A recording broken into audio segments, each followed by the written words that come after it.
जय श्री कृष्ण, जय श्री राम, जय गौ माता, जय राधे श्याम। और आप सब कैसे हैं? आप देख रहे हैं तुलसी तपोवन यूट्यूब चैनल। और इस वीडियो में हम चर्चा कर रहे हैं पूर्णिमा व्रत कथा। मार्गशीर्ष की पूर्णिमा की इतनी बड़ी महिमा है, इस व्रत को करने से 32 पूर्णिमा व्रत करने का फल प्राप्त होता है। तो इसकी कथा श्री अत्रि जी महाराज से जुड़ी है। पूर्णिमा के दिन अत्रि महाराज और माता अनुसुईया का चरित्र सुनना चाहिए। वो कथा मैं आपको सुनाई देता हूँ। चित्रकूट की धरती पर महात्मा अत्रि, जिनकी तपस्या के उस दिव्य तेज के ही द्वारा चंद्रमा प्रकट हुए, इसलिए भगवान चंद्रमा को अत्रि देव जी का पुत्र के रूप में माना गया। इनकी पत्नी अनुसुईया, न सुयते अनुसुईया, जिस नारी की आंखों में कभी पराया पुरुष आकर के नहीं बैठा, उस देवी का नाम अनुसुईया है। आइए उसी कथा को हम पूर्णिमा व्रत की कथा में सुना रहे हैं।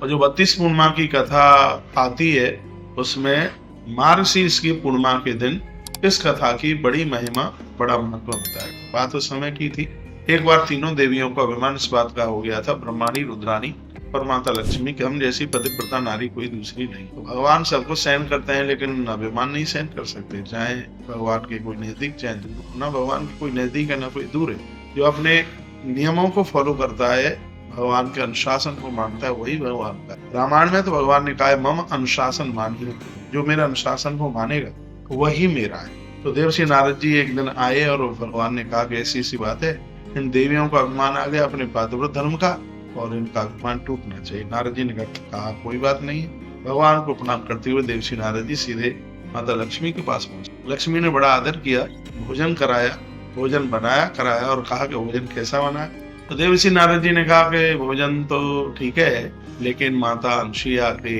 हाथ का जो भोजन है उसकी तो बात ही अलग है। पूछा लक्ष्मी माता ने, तो कारण क्या है? कहा ये तो उसका पातिव्रत धर्म हमसे भी ज्यादा बढ़ करके।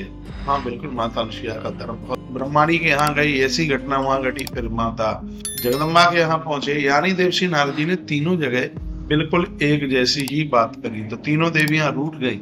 जब तीनों देवता घर चल करके आए, देवताओं ने पूछा क्या बात है, तो तीनों देवियां कहने लगी, चित्रकूट में कोई अनुसुईया नाम की नारी रहती है और उसका धर्म नीचे दिखाना पड़ेगा। भगवान ने मन में विचार किया, धर्म संस्थापना अर्थ है संभवामि युग युग। मैं हर युग में धर्म की स्थापना करने के लिए आता हूँ। और तीनों देवियां अपने अपने पति को कहती हैं कि इसके धर्म को आपको डिगा करके आना है। तो तीनों देवता भेष बदल करके चले, चित्रकूट में पहुंचे। तो बड़ी अद्भुत कथा ये आती है। तीनों देवताओं ने आपस में कहा, तुम कैसे तुम कैसे। तीनों ने अपनी अपनी बात बताई। ऐसे ऐसे पत्नियों ने सब बोला है, क्या करें। तीनों ने महापुरुषों का वेश बनाया और तीनों देवता माता अनुसुईया के दरवाजे पर पहुंचे और कहा, माम भिक्षाम थे। माँ चल करके आई और माँ ने भिक्षा दी। तो तीनों देवता कहने लगे कि हे देवी, बंदी हुई भिक्षा हम नहीं देंगे, हम नहीं लेंगे।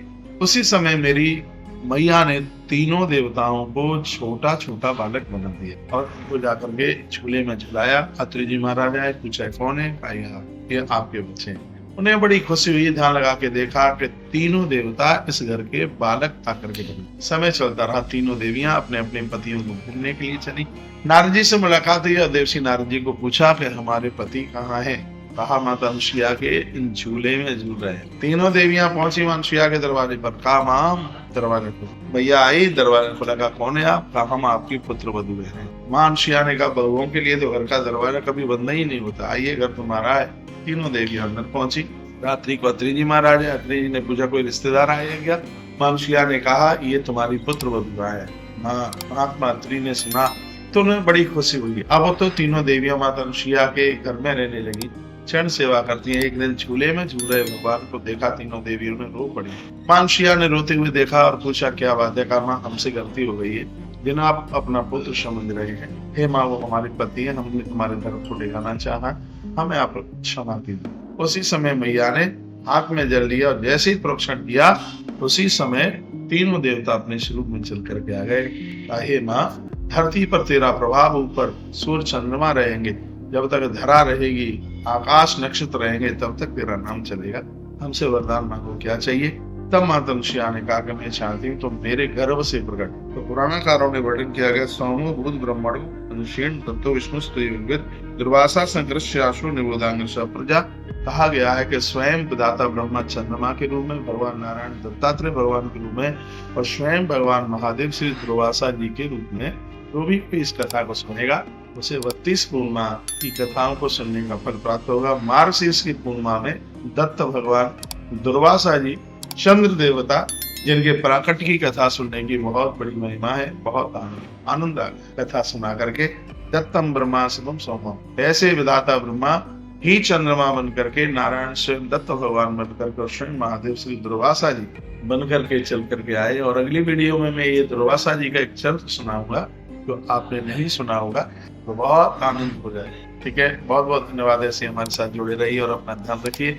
घर की पहली रोटी गौ माता को दीजिए, इसलिए कम गाय बचेगी तो ये देश बचेगा। हर हर महादेव, घर घर महादेव। तो ये 15 तारीख को, बहुत लोग 14 को भी मना रहे हैं, 15 को पूर्णिमा की जो कथा है, जिस दिन आप एकादशी, उस दिन आप पूर्णिमा का व्रत कर सकते हैं और इस दिन आप सत्यनारायण भगवान की कथा सुन सकते हैं। ठीक है, बहुत बहुत धन्यवाद। ऐसे हमारे साथ जुड़े रहिए और नए नए अपडेट प्राप्त करें। इन्हीं शब्दों के साथ वाणी को विराम। आप सब हर हर महादेव, घर घर महादेव।